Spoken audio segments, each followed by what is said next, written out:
Hi everyone. I'm going to make a start because it's now 6:30, so thanks for everyone who's come tonight on this winter evening. I'm going to start with an acknowledgement of country. So Yarra City Council acknowledges the Wurundjeri Woiwurrung people as the traditional owners and true sovereigns of the land now known as Yarra. We acknowledge their creator spirit Bunjil, their ancestors and their elders. We acknowledge the strength and resilience of the Wurundjeri Woiwurrung who have never ceded sovereignty and retain their strong connections to family, clan and country despite the impacts of European invasion. We also acknowledge the significant contributions made by other Aboriginal and Torres Strait Islander people to life in Yarra. We pay our respects to elders from all nations here today and their elders past, present and future. Okay, so councillors, firstly, this evening I'm chairing the meeting because Mayor Jolly is on leave, and we also have an apology from Councillor Wade. So firstly, I will ask each of the councillors to make a conflict of interest declaration.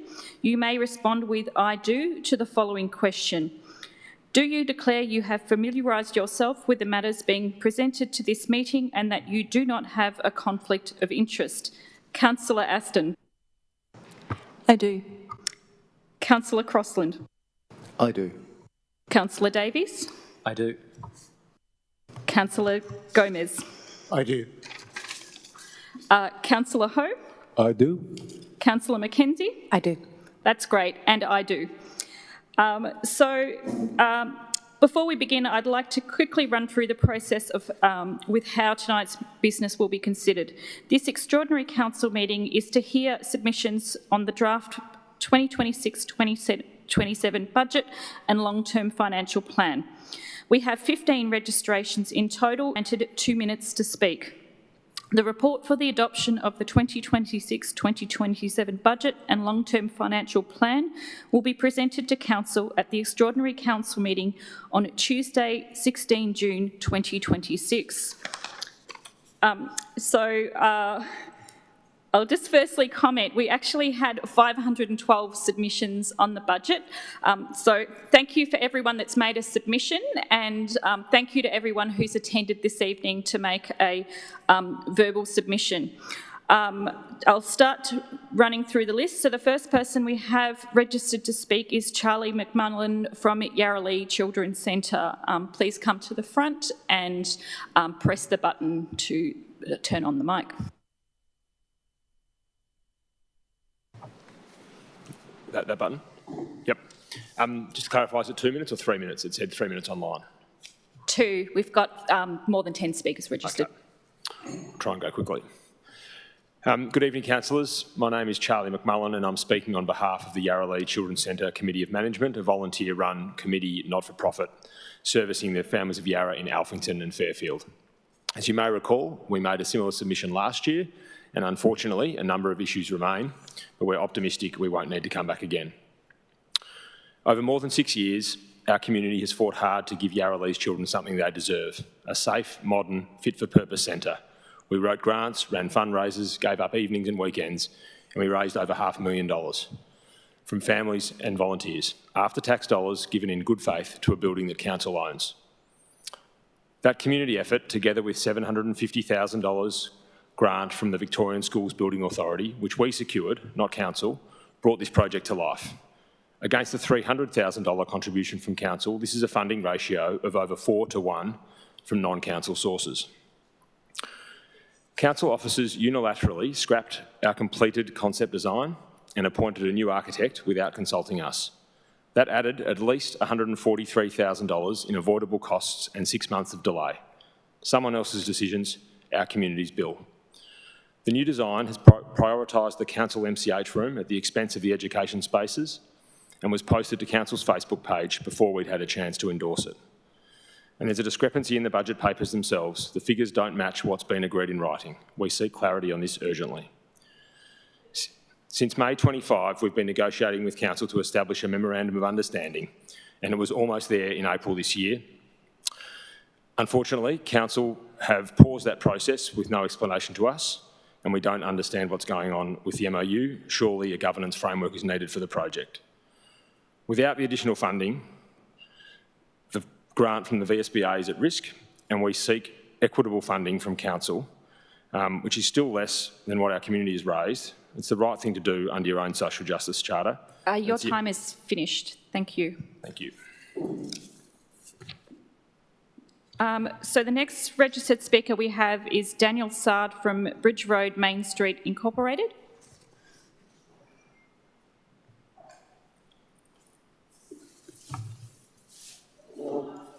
Yeah, it's on.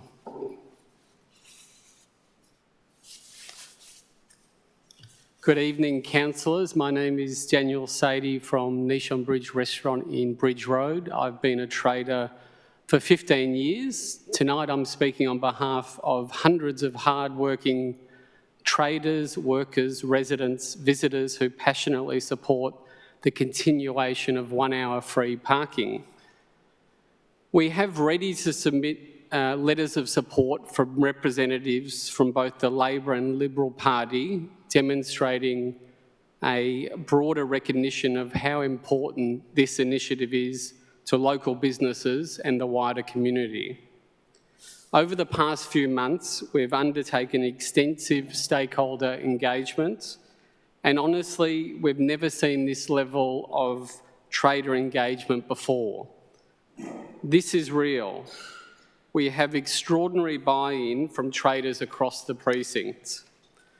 Business owners have gone out of their way to support this initiative because they genuinely believe it's helping. To date, we've surveyed more than 100 traders, collected close to 5,000 petition signatures, and over 95% of the businesses surveyed support retaining 1 hour free parking initiative.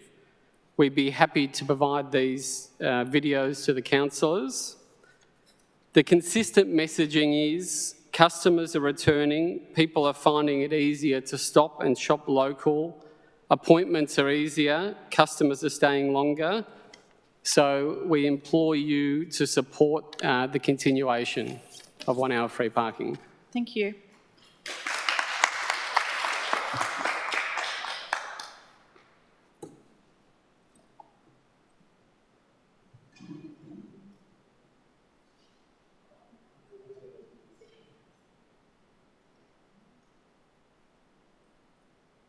Okay, the next registered speaker is Stella Michael. Can you please come to the front?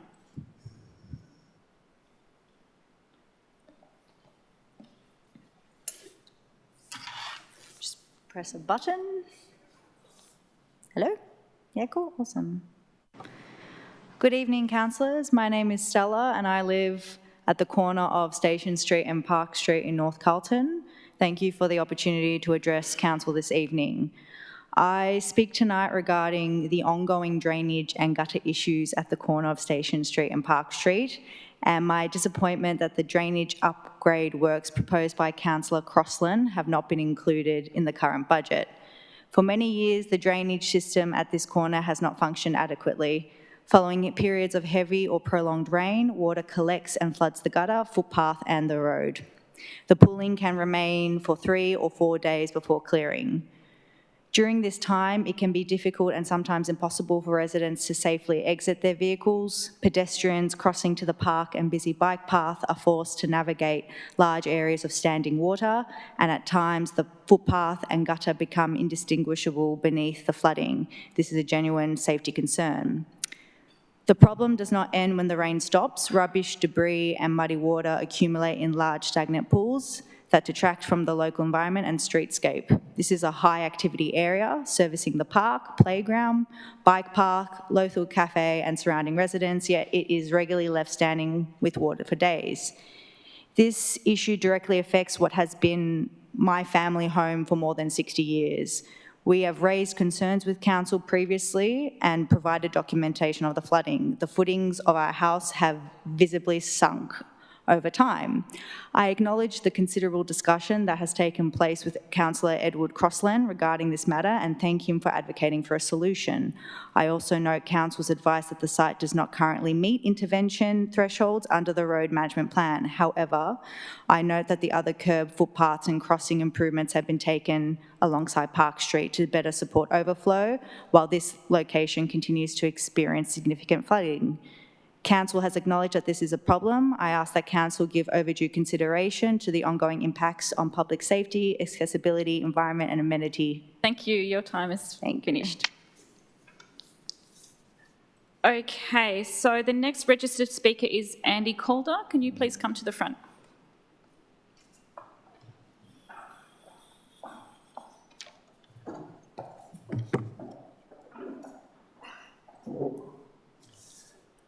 Evening, councillors.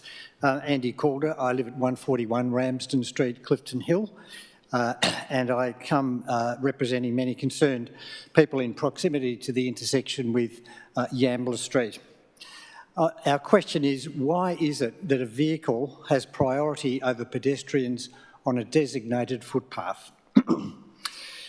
There is a critical missing piece of infrastructure needed to slow speeding vehicles in Yarra Street as they approach Ramsden Street from the south, often travelling at high speed, right across the pedestrian path. Our plea is that a barrier be installed on Yarra Street within 10 metres of the footpath, a hump that can't be evaded and brings vehicles to an almost complete stop before they advance across the footpath to the stop sign. As indicated in an earlier petition, pedestrians, in particular children, are at heightened risk as they come down Ramsden Street on the footpath and are unsuspecting of the danger ahead. They cannot see vehicles coming up Yarra Street from their right and assume the footpath gives them priority. Drivers, on the other hand, when approaching the stop sign, very often at speed, have their vision obscured to the left, where children and others on foot, bicycle or skateboard may be coming down. Too many near misses and find this to be a completely unacceptable situation. With a relatively small financial outlay and installation, we can all sleep more easily knowing that pedestrians have been given priority over vehicles. Thank you for your consideration, and I'll repeat again the question, why is it that a vehicle has priority over pedestrians on a designated footpath? I know of no other intersection in Melbourne like that. Thank you. Thank you. The next submitter is Anna Cricker. Can you please come to the front?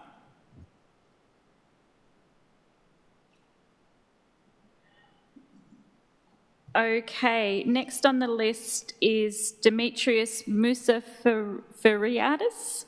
Are you here, Mustafa? Sorry, Demetrius? Okay, next on the list then is Jacqueline Fielding.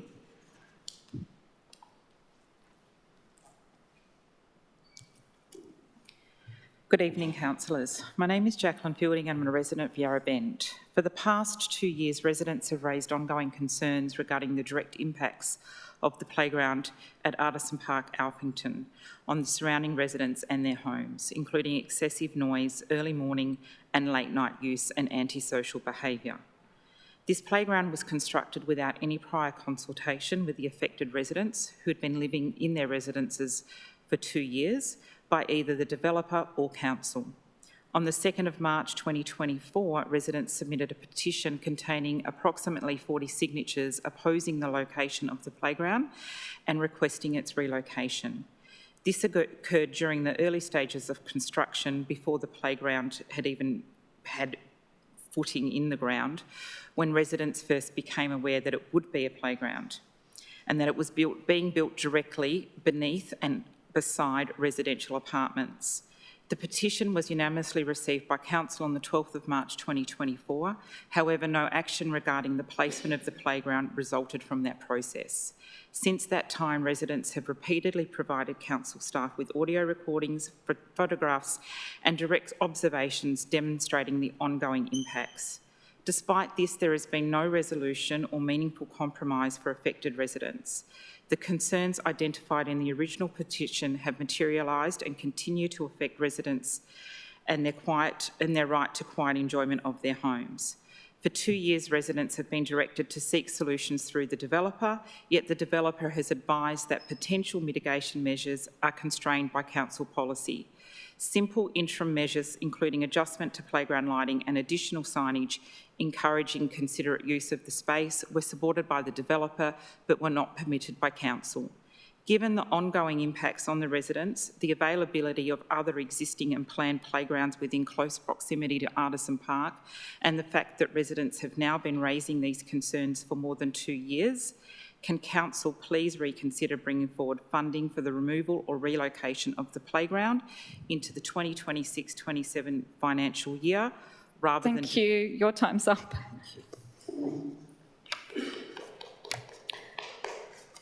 Okay, the next registered speaker is Lydia Dobbin from Belgium Avenue Neighbourhood House Incorporated.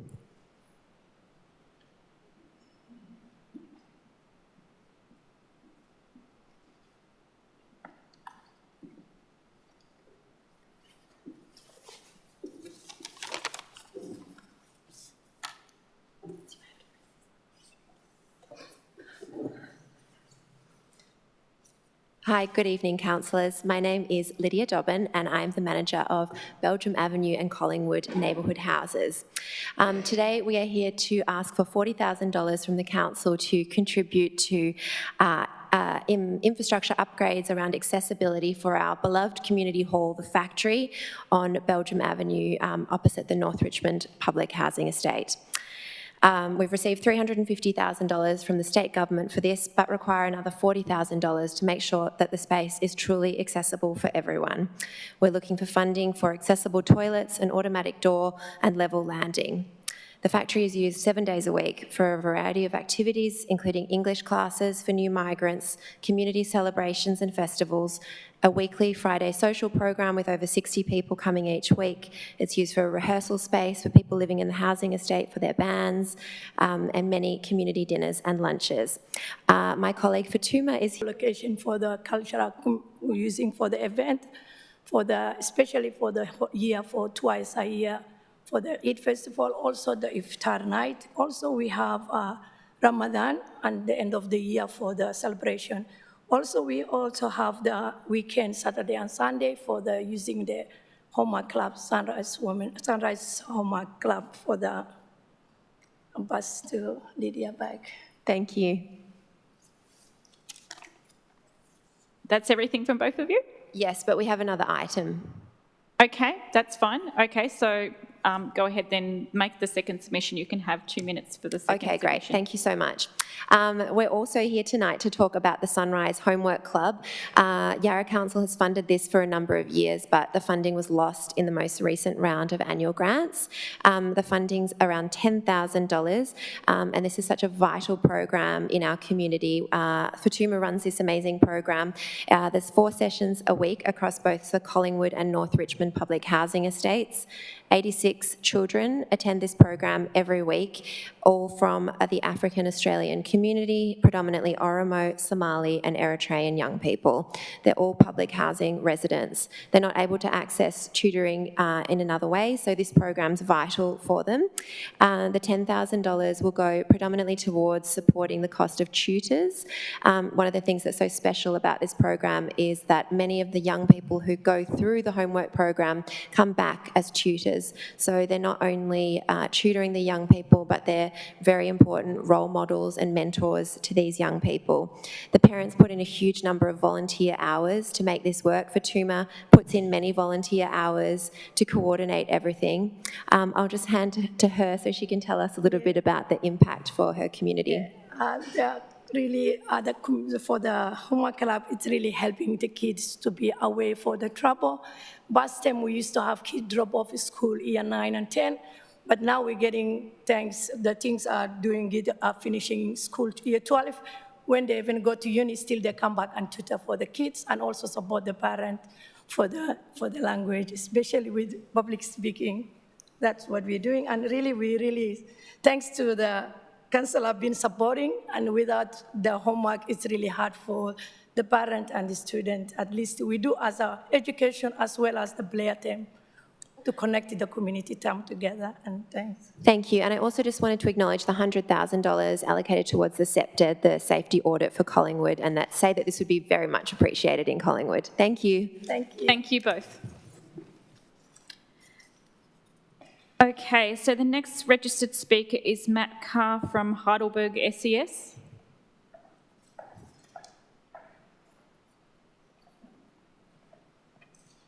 If you want to just turn off one of the two mics there, that would be great. Thank you. Good evening, councillors.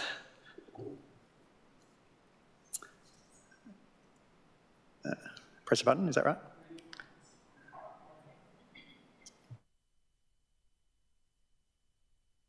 Again? Is that ready to go or not? Oh, so there's no timer happening. Okay, thank you. Good evening, councillors. My name is Matt and I'm representing the Heidelberg SES. Our unit is run by volunteers who provide emergency response to the Yarra community. We respond to incidents relating to fallen trees, storms, floods and building damage. We also assist police, fire and ambulance in various support roles. Recent incidents include a major flooding event on Brunswick Street, and last month we assisted with the rescue of a casualty from the Yarra River in Fairfield. Beyond emergency response, our volunteers play an active role in community education and resilience, including attendance at Yarra Children's Week and visits to local preschools and primary schools. We're currently planning a community pop-up event at Dights Falls to raise awareness of updated Yarra flood mapping. Our unit has 70 highly trained operational members who are ready to respond to emergencies 24 hours a day, 7 days a week. We are experiencing an ever-increasing demand for our services due to more frequent and severe weather events. We receive an annual allocation from the state government, which covers around 50% of our operational costs. We rely heavily on council support, donations and fundraising to maintain our capabilities. In FY 25-26, Yarra generously committed $10,000 in funding to support our operations. We would like to. We are very aware that council is facing tighter financial circumstances. However, it should also be noted that the services provided by our volunteers take a large load off council resources, providing substantial cost savings to council. We thank council for considering this request.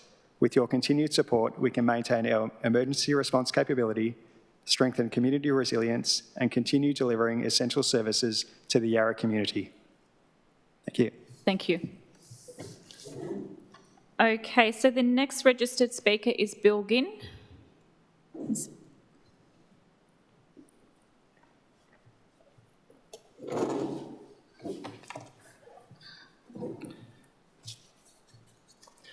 Good evening, my name is Bill Ginn and I'm a resident of River Boulevard, Richmond, located opposite the Victoria Gardens Shopping Centre, which is within the Boulevard ward.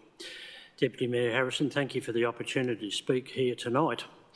I'm here this evening seeking appropriate funding to be allocated to the Council's Enforcement Department to enable the department to allocate and roster enforcement officers who can attend out-of-hours breaches.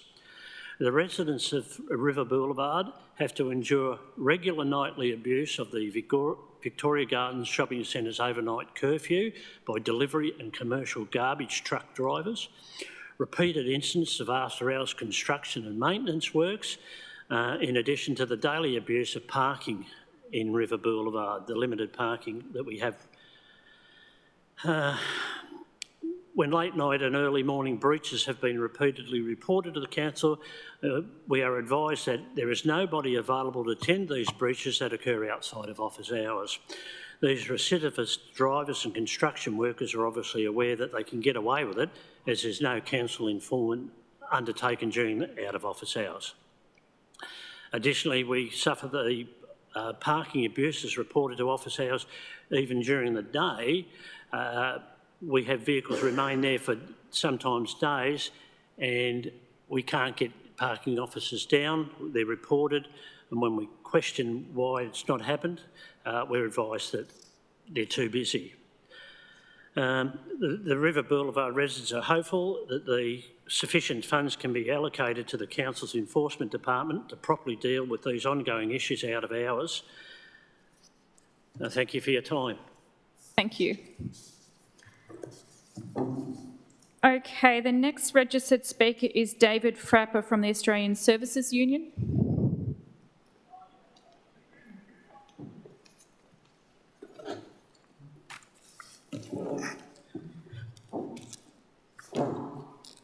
To speak. Good evening, councillors. Thank you. My name is David Frapper. I'm an Australian Services Union organiser. I'm here to speak on behalf of our members employed at the City of Yarra. ASU members at the City of Yarra, along with 7 other councils, metropolitan councils, are currently negotiating for fairer paying conditions through multi-employer bargaining. Our key demand is a 10% catch-up pay increase starting from July 2025. This demand is necessary because City of Yarra staff currently have experienced real wage decline and wages have plummeted by more than 11.2% since July 2021. This is due to poor wage outcomes and the rising cost of living. Our submission raises that your draft budget does not deliver for council staff.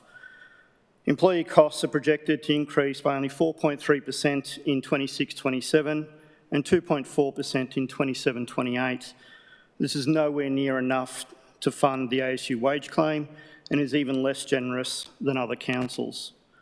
Last year, your staff only received 2.5% wage increase from November, even though they should have received that from July. The draft budget also projects a decrease of around 11.1 FTE in job cuts. This is despite increasing service demands. Less than a month ago, you may recall, on the 5th of May, more than 1,200 council workers went on strike for better waging conditions, marching on the Parliament of Victoria. There was a big contingent of striking workers from the City of Yarra who wanted to make their voices and concerns known. We expect that the campaign will continue to escalate, impacting City of Yarra service delivery in such areas as parking, customer service, libraries and other key areas. Your time.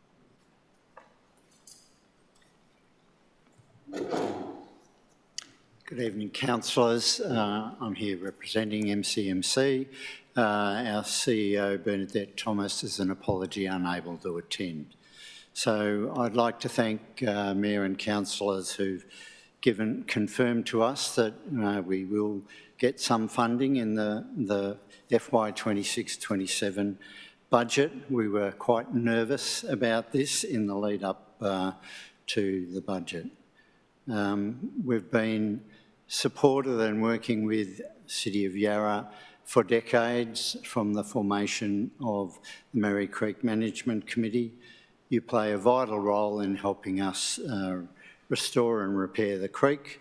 What happens in the whole of Merri Creek affects what happens in the creek and the Birrarung in Yarra.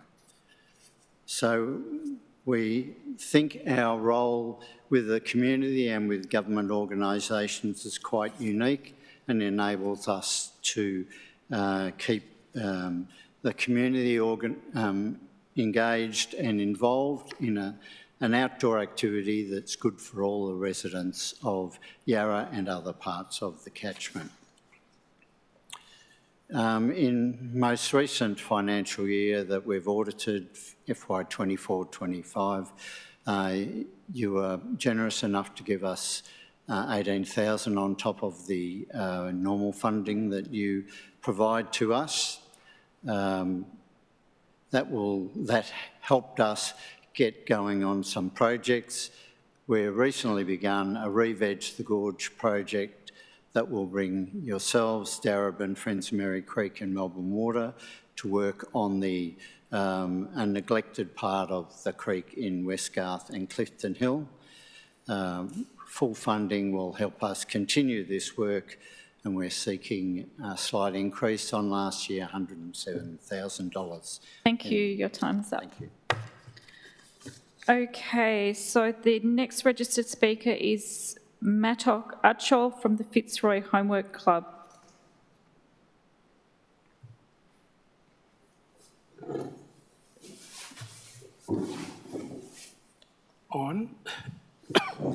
Thank you all councillors for the opportunity to meet with residents.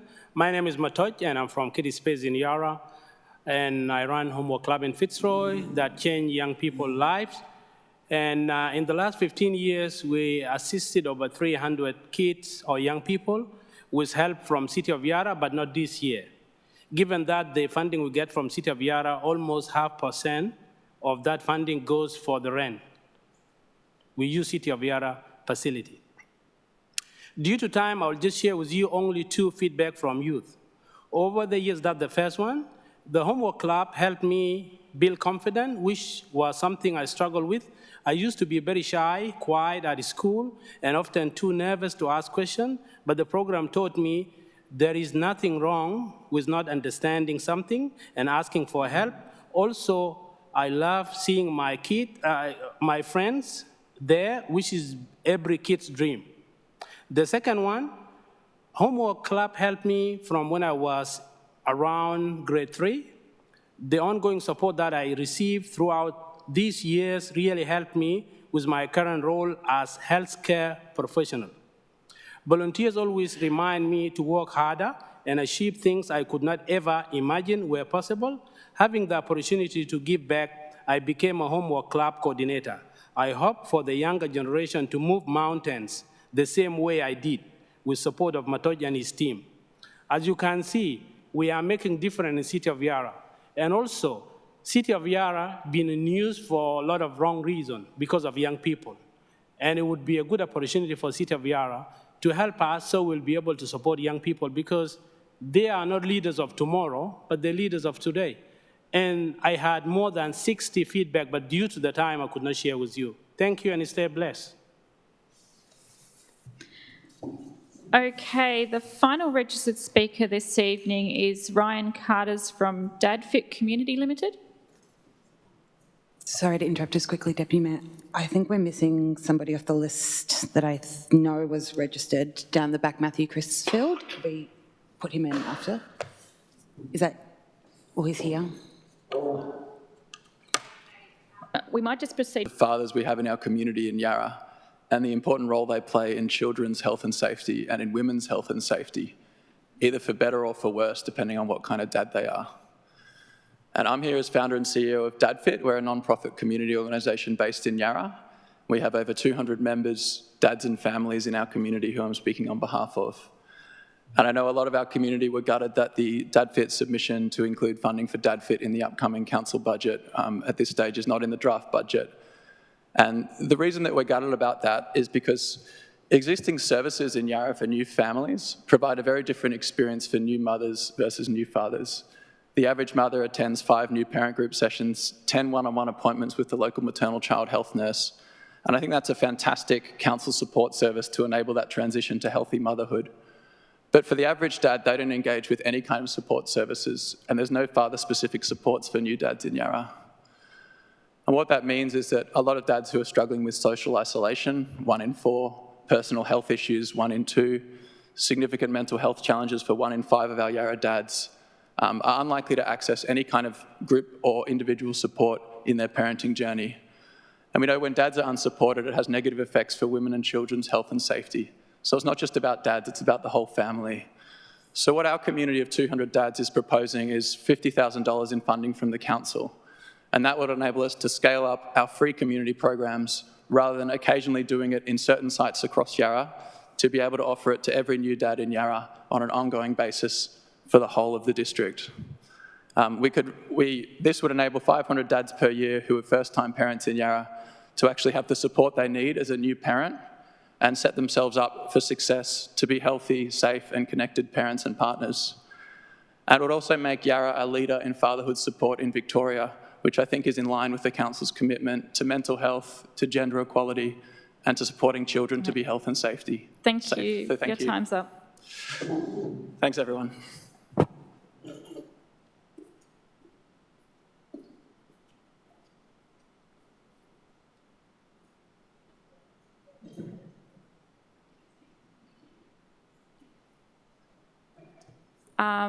Do we have Matthew Crisfield here? Okay, so I think you may have omitted to register. You're not on the list, but I understand you've made a submission, so come forward. Thank you. Thank you, councillors, for letting me speak. I'm here to represent 377 signatures that have petitioned for very modest changes to Quarries Park. Changes are simple, $1,000 just to put in a southern gate. It's really important for public safety and access reasons. Most of the people access, including the soccer club, from the south and the west. They all funnel, and often you see kids jumping the fence. This is really important because Whittlesea Council just paid out $15 million after a kid jumped a fence on Lorimer Reserve. In that situation, council officers and management declined putting in a gate. They thought it was adequate. They're not lawyers, they're not Supreme Court justices, and as a result, a kid is permanently paralysed, and council's budget is now down $15 million, or is going to have high insurance costs for decades to come. This will gut their services budgets for everything else. The other thing that the community petitioned for was to either relocate and reduce the tank enclosure. It's a 24 square metre tank with a 92 square metre enclosure around it. It's excessively large. There is actually nothing even in the entire northern 50%, just a concrete slab, which is now being used as a dumping ground for bins, cardboard boxes. It is like in the middle of a park. It's inconsistent with the environmental sensitivity overlay that applies to Quarries Park and the Merri Creek corridor. It was also illegal because it didn't satisfy clause 5206-6 of the Yarra planning scheme that your governance and integrity officer is aware of but won't respond to, despite the efforts of General Manager Colbert, who has actually been helpful in following up that particular manager, but for whatever reason, they don't want to do that. The funding is very modest, $1,000 for a gate, maybe 20 grand to reduce the water tank size and relocate it. The community spent $4 million on this facility over the last two budgets, include 27 grand on a mural. Like, this is just crazy that almost 400 signatures can't just get a gate put in and a reduction in an oversized fence and slab. Your time's up. Thank you.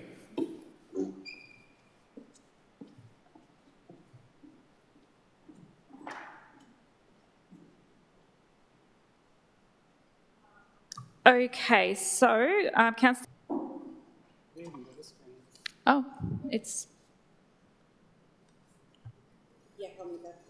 Okay, a seconder, Councillor Croston, thank you. Okay, so I will now call for a vote with a division. All in favour? Okay, I think that's unanimous. So what time do we have?